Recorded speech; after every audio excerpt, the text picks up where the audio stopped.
Hola a todos, este es un video para hablar acerca de la primera película de Christopher Nolan, Memento. Pero antes de ahondar en la historia de esta película, es necesario dar un poco de contexto. Para empezar, Christopher Nolan, a pesar de ya ser uno de los directores más conocidos en el mundo y a la vez más reconocidos por su trabajo, es necesario dar una breve introducción de quién es para comprender su estilo cinematográfico, para poder comprender mejor esta cinta. Básicamente, el estilo de Christopher Nolan consiste en buscar un concepto único, el cual abordar en la película, ya sea el tiempo, la memoria, el espacio, cualquier forma que sea un poco abstracta y que pueda llamar la atención del espectador. Lo segundo es la construcción de personajes, hace personajes con los que te cariñan. Y la tercera son esos grandes plot twists al final de la película, o sea, giros de tuerca o esos grandes cambios al final de una película que son grandes revelaciones e impactan al espectador. En sí, básicamente estas son las características del cine de Nolan.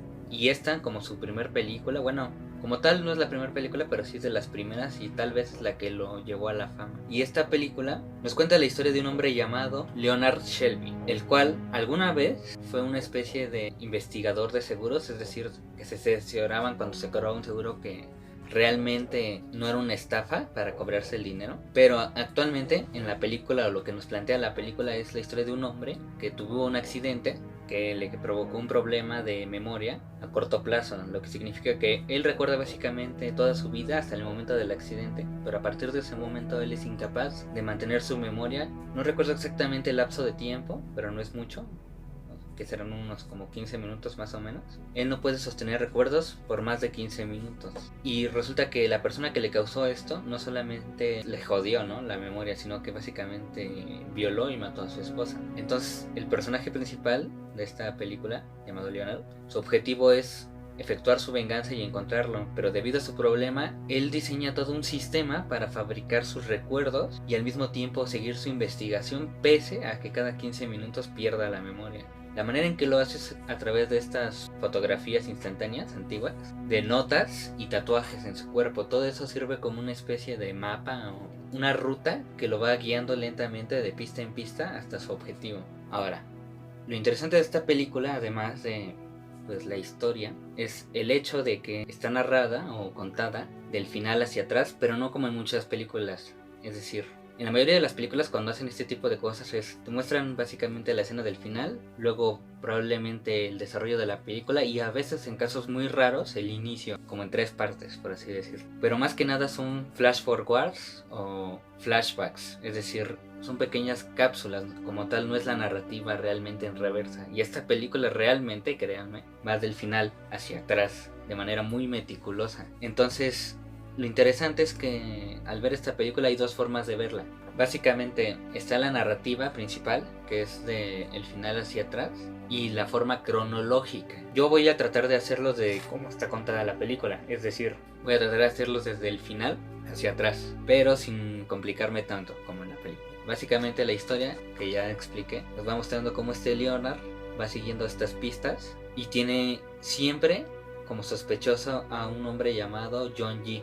Entonces, lo que él hace es que él se hospeda en un hotel y alrededor de esta zona él empieza a investigar. Entre ellos se va encontrando una mujer que es como una especie de camarera, se podría decir, a quien conoce a alguien que él está buscando, uno de sus sospechosos principales, pero al mismo tiempo se va relacionando con ella y al mismo tiempo va viendo como que alguien lo está persiguiendo, alguien quiere matarlo. Entonces, en todo este proceso que va teniendo Leonard, empieza a descubrir ciertas cosas que no le cuadran. Entonces, al final de la película, que vendría a ser el principio, lo que Leonard va descubriendo básicamente es que él tiene, en ciertos momentos de la película, digamos que entre cada escena que va hacia atrás, hay como una especie de escena intermedia que está en blanco y negro, y esa escena sirve básicamente para que nosotros, más bien Leonard nos habla, ¿no? Como que es una voz en off que rompe la cuarta pared y nos explica un poco de su vida antes del incidente. Esas escenas, que no están necesariamente cronológicamente en orden como las demás, lo que nos dicen es que él, cuando era investigador de seguro, una vez le tocó el caso de una persona, de un hombre que tuvo un accidente similar al que él tiene actualmente, y este hombre en particular tenía una esposa a la cual él había matado, básicamente porque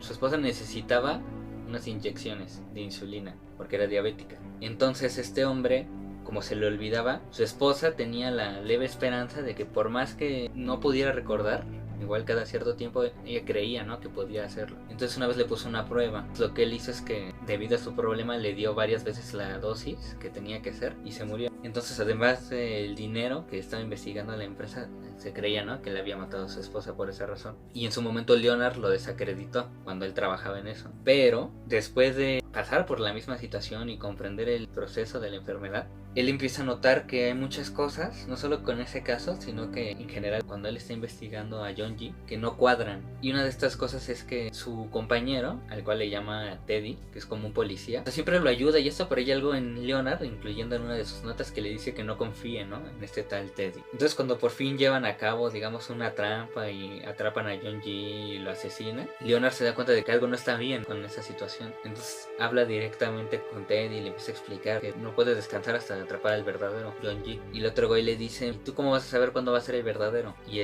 Leonard dice, pues no sé, tendré una corazonada, de alguna forma lo sabré. Entonces como que Teddy se empieza a hartar de que Leonard está muy insistente con el tema y le dice, no güey, mira, lo que te sucede a ti básicamente es que tú ya mataste a Yonji. Yo te ayudé a hacerlo, porque en su momento yo vi tu caso, me diste lástima y decidí apoyarte, porque era justo. Pero lo que ocurrió es que justo después de que lo asesinaste y perdiste la memoria, estabas igual de vacío que antes de haberlo encontrado. Y me di cuenta de que nunca ibas a estar satisfecho. Entonces yo decidí que juntos podíamos hacer un gran equipo en el que básicamente yo voy encontrando a criminales que tienen este nombre, Yonji, tú efectúas toda la investigación y los asesinas, y yo encubro tus crímenes. Eso es básicamente lo que hemos estado haciendo. Este es uno más y seguiremoslo haciendo. Entonces una vez que Leonard escucha esto, pues se saca de pedo y se trauma, porque él solo quería, pues de alguna forma, su venganza personal para sentirse satisfecho, ya que es lo único que le queda. Él ya no puede tener una vida normal. Pero cuando se entera de esto se da cuenta de que lo convirtieron en un asesino y que lo van a seguir haciendo, porque no es la primera vez que la gente lo manipula y se aprovechan de él. Entonces él entra en una gran desesperación porque no puede hacer nada con respecto a esto, o sea, porque en 15 minutos se le va a olvidar. Entonces, aprovechando que todavía no llega ese tiempo en el que se le guarda la memoria, él distrae a Teddy y empieza como a organizar sus notas y sus fotos y sus cosas de tal forma en que incrimina a Teddy, ya que él también se llama Yonji, o sea, su apellido, son sus siglas.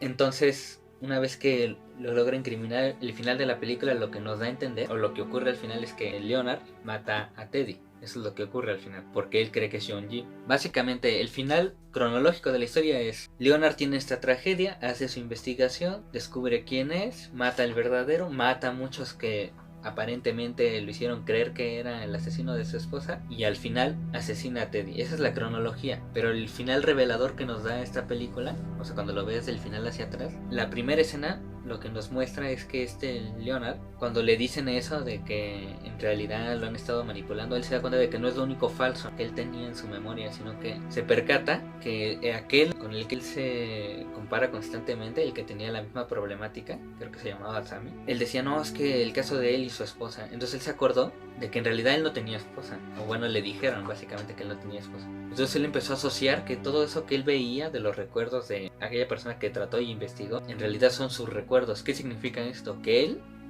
en realidad es el que mató a su esposa. ¿Por qué? Porque a su esposa sí la violaron y robaron su casa y ya lo golpearon, pero no se murió. Y su esposa necesitaba ese tratamiento porque tenía diabetes. Y ella es la que quería volver a ver algo en su pareja, como saber que existe su alma más allá de su memoria perdida. Entonces le puso esa prueba y pues obviamente Leonard la cagó y mató a su esposa. Entonces esta gran revelación lo tortura a él constantemente, y al mismo tiempo es lo que lo motiva, porque si él no estructura este caso en el que él persigue a un Yonji, él ya no tiene un propósito, y aunque ya sepa que no tiene un propósito, en 15 minutos lo volverá a tener. Es así de trágica la vida de Leonard. Y el final básicamente lo que nos da a entender es que independientemente de que mate a Teddy y él mismo cierra el caso de Yonji, él jamás va a tener un cierre. Él va a revivir esta horrible pesadilla de su vida una y otra vez, infinitamente hasta que se muera. Y esta es básicamente la esencia de Christopher Nolan en sus películas. Casi siempre de su gran final revelador, a la vez es muy trágico. Y bueno, a pesar de que ya se la di, la pueden ver varias veces y de diferentes formas, así que yo les recomendaría que la vieran como se les diera la gana. Pero, obviamente está pensada para que lo veas del final hacia el principio. Sin más por agregar, esto sería todo y nos veríamos en otro video. Hasta luego.